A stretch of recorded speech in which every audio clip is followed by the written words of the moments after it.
So we've taken an approach to design around each campus a three-person accountability model involving the medical staff leader for the campus, the chief nursing officer, and the campus administrator. We've used the NQF safe practices as kind of a guide to develop and infuse our culture. And some things that have come out of that are campus patient safety officers. We have a person at each campus that reports directly to the campus administrator on safety issues. Rapid response teams that are, you may be familiar with those, that are able to deploy at the call of a nurse to prevent a patient from deteriorating to the point of they're needing a code or something else. An important aspect of our culture is we avoid at all costs blaming a person for human error. When human error occurs in the airline industry, the plane still crashes. It doesn't matter that you just blame someone, it doesn't bring the airplane back. We believe that the system has failed when someone has a mistake. And so we're very systematic, and that creates a culture that has justice in it. As a sample of things we've worked on, this is our work with the Institute for Healthcare Improvement, Don Berwick's organization, former since he moved to the government. But we worked with Don Berwick on the development of something called a trigger tool that identifies subterranean things that are going on all day in the hospital that eventually lead to an error. This is illustrative only. These pies do not represent any particular proportion, but things in the blue, for example, would be things that go on that no one ever realizes, but that might have caused harm.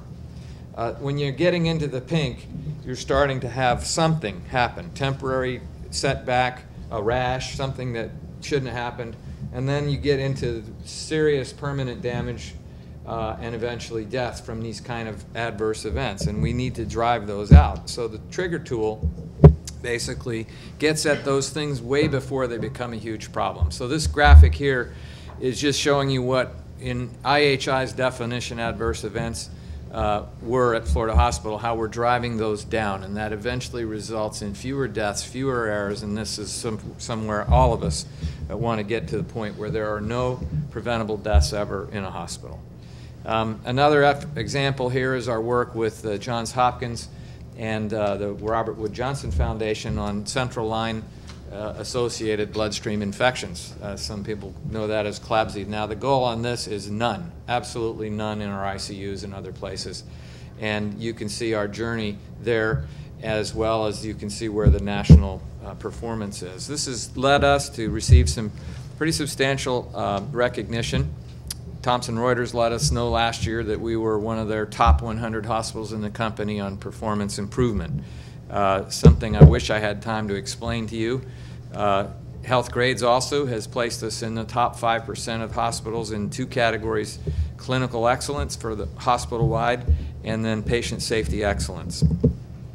We think it's really important to keep track of the mortality rate in a hospital, and this graphic simply shows you using a third-party process for factoring for complexity, patient complexity, and risk factors, a predicted mortality rate, which is 1.0, and how we're consistently performing it better than predicted on mortality in the hospital. It's a little more sophisticated than the crude mortality that creates so much debate, and this is our way of making sure that we're ultimately doing the best job and making sure fewer people die in the hospital or treatment fails. A quick picture of our culture. Our employee engagement scores with the Gallup organization over the past 5 years have continued to rise. This is a grand mean of those employees that are asked overall, how satisfied are you with Florida Hospital as a place to work? The key thing I want you to see here is a ratio of engaged employees to the actively disengaged at the bottom. The little blue stripe are those people who can eat your culture for lunch. They're just plain miserable. And it's important to keep track of the ratio of engaged people you have, because they can gang up on them at the water cooler and shut them down from ruining your organization. And in 2009, on the left, far left, we were at 6.22 fired up employees to 1 actively disengaged. In 1 year, we moved to 7 3/4. And as you can see on the graph on the right, the top 10% of organizations in Gallup have 6.78 to 1. And that puts us having moved from the 75th to the 90th percentile in 1 year.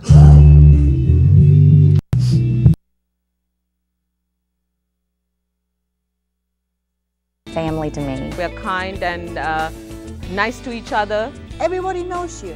A lot of great smiles, my co-workers, my bosses, and I love my job. I enjoy working at Florida Hospital ED because of the nurses, the doctors, and the techs I get to work with. To help people, to help the organization, it's a great place to work for. To improve the wellness and health of not only the patients that we serve, but also the community that I'm a part of.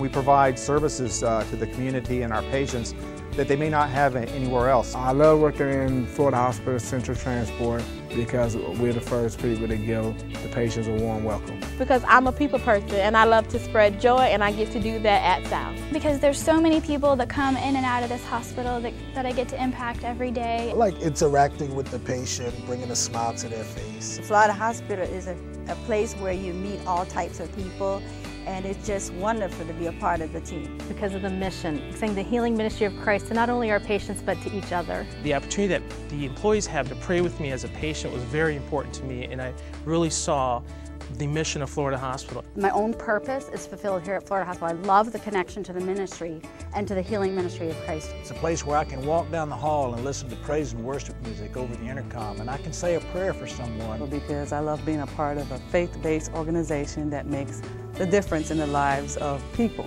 The mission to extend the healing ministry of Christ is something that I truly believe in. Because I have a chance every day to thank God for bringing me here. Florida Hospital is God ordained to be here. Because the mission and values go hand in hand with my personal mission and values in life. This is a different world inside Florida Hospital. I love my Florida Hospital.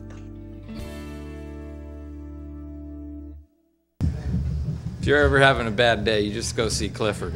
He's amazing. He's in the lobby. So let's finish then with a quick case study. Winter Park, we thought really hard about what you're facing here, and we thought you might be interested in Winter Park as a case study. Winter Park was half owned by HCA for a period of years. Prior to that, it was a nonprofit organization. They went into a 50-50 joint venture. It was not a pleasant experience.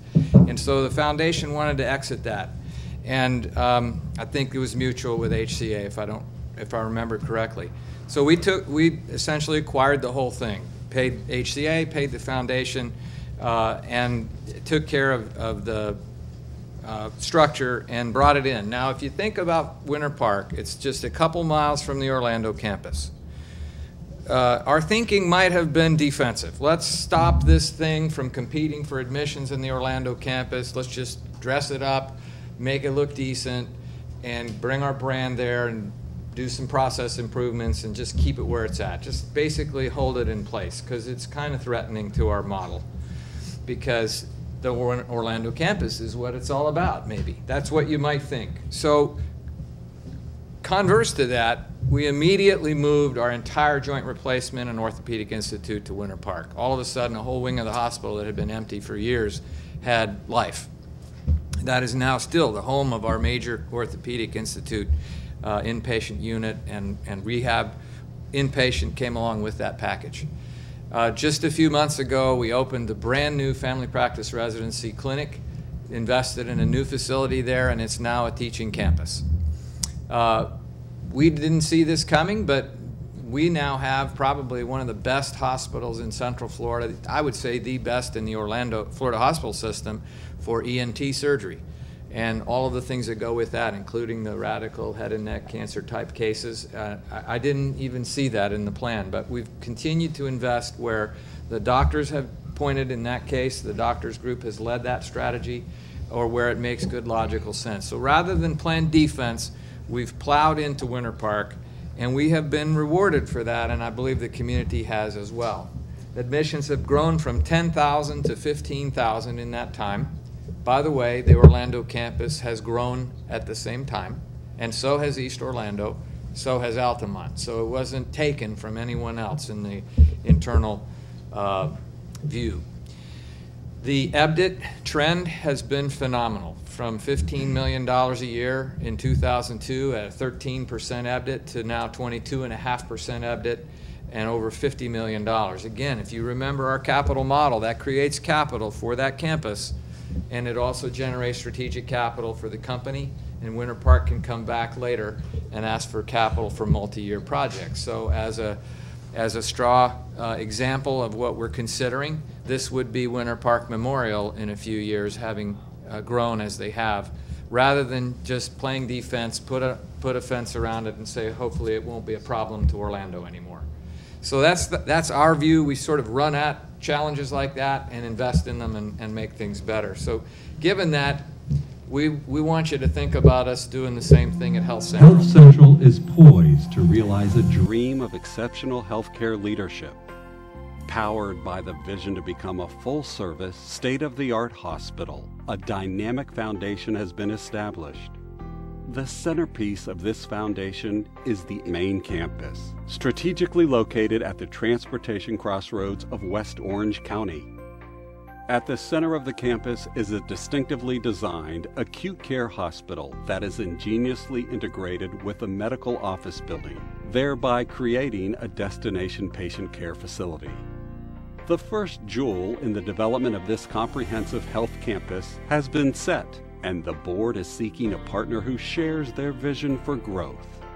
Florida Hospital is honored to imagine with the board the opportunities that will serve the needs of this community. We invite you to join us in imagining what the Health Central campus of the future could look like.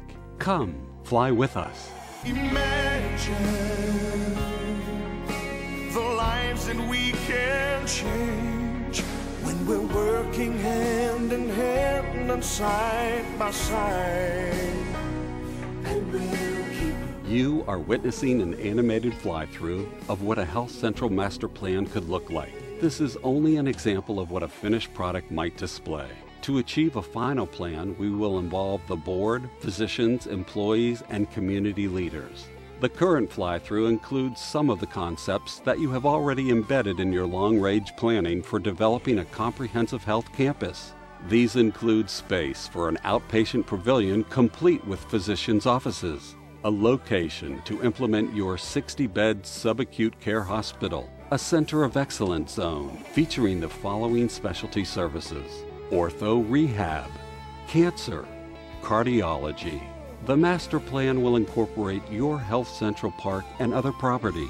The opportunities to grow are as far as the eye can see. In fact, they extend to the horizon, literally to horizons west, and the ability to develop an extension campus that will meet the growing healthcare needs of this dynamic area. The Florida Hospital Master Planning process is motivated by mission, inspired by vision, and focused by planning. We are impressed by your achievements, excited by your vision, and energized by your passion to serve this community. And we stand ready to join you in imagining the future together.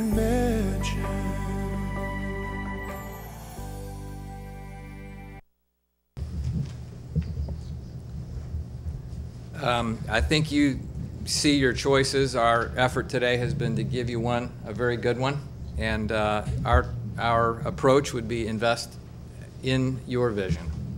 So we've gone through hopefully some things that have clarified for you what we try to do, how clear we are about our mission. We see that mission with your vision as perfect partners for growth. We've made a long-term commitment. We've been here for 102 years in Central Florida. We're not going anywhere. And you can't outsource healthcare. That's one good thing, right, Richard? Yes. We're not going to Malaysia with this plan. We have a lot of experience with healthcare mergers. I tried to give you 2 examples of that. And we believe we're best positioned with the model in Florida from Flagler to Tampa to develop a powerful accountable care organization with the whole spectrum of care involved. Hopefully you understand the strength of the organization after this presentation.